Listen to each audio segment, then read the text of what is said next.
everyone, welcome back to another episode of One Stop Live, your weekly solar news. Today we're going to talk about safety and rapid shutdown. Now, Dita, you know that this year we've had a few challenges. We've had the bushfires, we've had the flooding, we've also had heavy hail, and all of these events present safety challenges for PV systems. So today we're going to find about everything you need to know about safety and rapid shutdown, why it's important, and how the TS4 A-0 and the TS4-2F can help when challenges occur. So let's run the intro.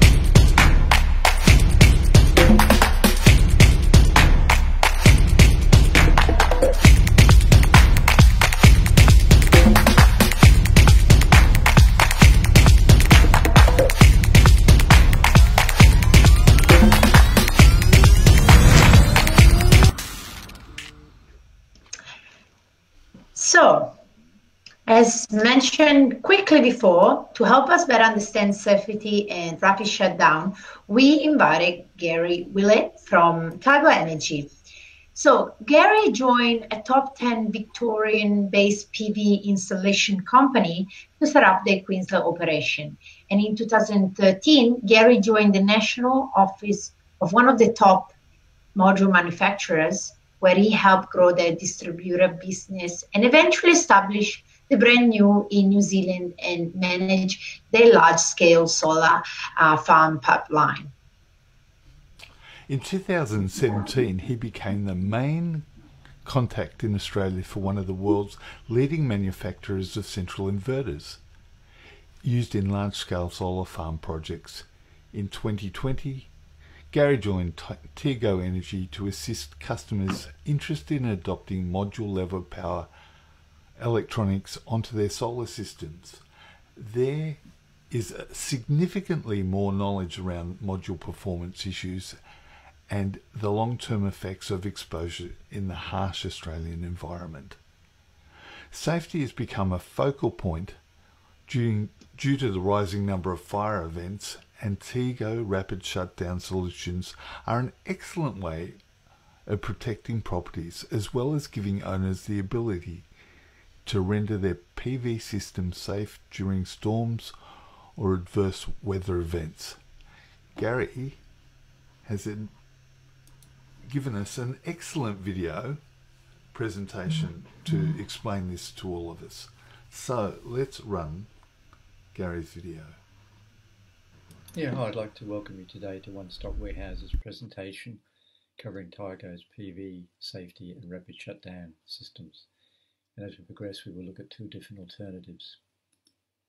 Before we do though, just a quick word about Tigo. Founded in 2007, American company, and we've deployed somewhere in the order of 4 million optimizers now across all 7 continents. And each day we monitor and manage 1 gigawatt hours worth of PV production through our monitoring portal. So just a quick look at the Australian market. We've deployed somewhere in the order of 2.46 million systems now across all states, and many of those will be in regional centres where unfortunately El Niño is going to have some effect again this year. We've all been warned and asked to protect ourselves from bushfires, cyclone events, flooding events, and of course more recently we've had some hailstorms.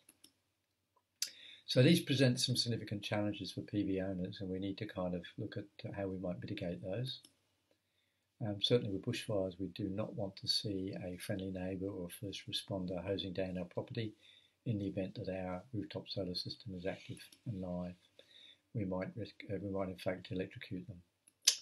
And cyclones of course bring significant winds and flying debris, which can cause major problems for solar systems. And flooding events, we do not want to be sitting on top of our metal roof waiting for a boat to come by to rescue us if our solar system is live. And of course, more recently we've had hail issues which can cause significant damage to modules, and I have in fact now some cracking in some of my cells as a result of the last hailstorm. So as we know, connecting in series DC is additive, and it can be quite significant. And any DC arc faults can cause potential for fire and also for electrocution. So we need to be able to find a way of mitigating these, and we can certainly do that by adding Tigo's module level power electronics, either for PV off, and or rapid shutdown. And by, as you can see here in this image, we have, in this particular case, an optimizer attached to a module, one for one, and they have the capacity, if connected to all modules in the system, connected to our monitoring portal, to take the voltage in these modules down to 0 volts, with leaving 0.6 volt in each of the optimizers, which is of course non-lethal. And a quick chat about the American system. They've gone down a slightly different path to Australia. We elected to use rooftop isolators, whereas they have now for several years a mandated code, electrical code, which requires that the PV array reduce voltage down to 30 volts within 30 seconds to the inverter. And that system has been adopted in several other countries, and no doubt our boffins here have been looking at that because the 5033 is under review currently, and we would expect rooftop isolators to be addressed in that code amendment. And I would think it would be fair to say that there would be very few installers today that would put the hand up to keep rooftop isolators. So we expect some changes to occur very, very shortly. So we need to look at why we should have rapid shutdown devices fitted to all modules in Australia as a safety function, and certainly it allows the system to be either automatically turned off, turned to 0 volts, or manually turned off in the event that we need to evacuate the premises in a hurry, rendering the PV system 100% safe. And of course it would address issues with rooftop isolators and high voltage failures, overheating, etc. And we certainly need to adopt a procedure should we have to leave our property, and an easy way of turning off the solar system is using Tigo's solutions. So I want to have a quick chat about the two families that are currently front of mind for PV off, which would be the TS4 A-O and the TS4 A-S. We will consider that one family. And the second family we will consider the TS4 F and TS4-2F. Now this group here require connection to our Cloud Connect and TAP and monitoring portal, which we'll cover in more depth as we move through. But first, let's just have a look at the TS4 A-2F and TS4 A-F. And as you can see, this little device here has spring clips, which would allow the device to be attached to any module, anywhere on the frame in fact, and it's only 22.9mm thick, so it will fit within the recess of most modules. In the event that you're using glass to glass or something like that, where you need to mount it slightly differently, these can be pulled off, and underneath there are mounting holes for bolts to be attached to the frame. So let's have a look at that architecture. So TS4F, again, is a one-for-one solution, so it clips onto each frame, as you can see there, or using the 2F option, we can use one device connecting to two modules, and this is probably the most cost-effective solution currently. And it works quite simply. The installer will attach the RSS transmitter down somewhere close to the inverter and run all the home runs through this little ring here at the bottom, and they have to be all positive or negative. We actually have a secondary device which has two of those rings, which will cater for 20 home runs. A single ring is 10 home runs. So in the event that there's a loss of AC to the property, the power line communication signal will determine that the modules should be shut down to 0 volts, leaving 0.6 volt within each of the devices which are attached, which of course is non-lethal. So that's one really quick way of protecting the property against an adverse event, and of course it can also be turned off manually in the need to leave the property in a hurry and render it perfectly safe. Just a couple of things to note about this particular device. They're using the option that connects to 2 modules. We can connect to a maximum of 500 watts per module, and as long as we do not exceed the 90 volts and 15 amps per channel, we're exactly fine. There's no issue with it at all. And I think that will probably cover most of the 60 cell modules currently in the market. And that's just a snapshot there of how they're connected. Obviously, using the device that connects 2 modules together means 16% fewer connections, and it's a rapid deployment in labour, vastly reduced labour and time. Yeah, and it's probably the solution I would think that most guys will choose now for commercial or industrial rollouts, which are generally high volume. So the second option would be to look at a connected device, an optimizer device connected to the Tigo monitoring portal, and TS4 AS for safety. Also provides a number of other features. Connected to the monitoring portal allows full visibility over the production of the modules, which is great for fleet maintenance, and anybody that's had anything to do with a warranty claim will certainly enjoy the benefits of having all the data available to present to either the module manufacturer or to the inverter manufacturer to support their warranty claim. And in fact, the Tigo monitoring portal is fantastic. It provides a lot of data, certainly to installers, in the event that you need to fast track or to look at where a problem may have occurred. And we upload data, well, the data is available for viewing in minute intervals, so you can really step back through time to pick a day, pick a particular moment in that day, 1 minute increment, to see where that problem originally started from. And we have a premium subscription offer, which actually takes that data down to 2-second intervals, which can be handy. And I'll talk a little bit more in a minute about this reclaim feature, but I've certainly benefited from having that on my system. So Tigo is, in fact, the only company that actually shows how much power has been reclaimed that would normally be lost through module level mismatch, be shade or drift in cells or other conditions that can cause a loss of production, or an inverter that's flicked on the bypass diodes.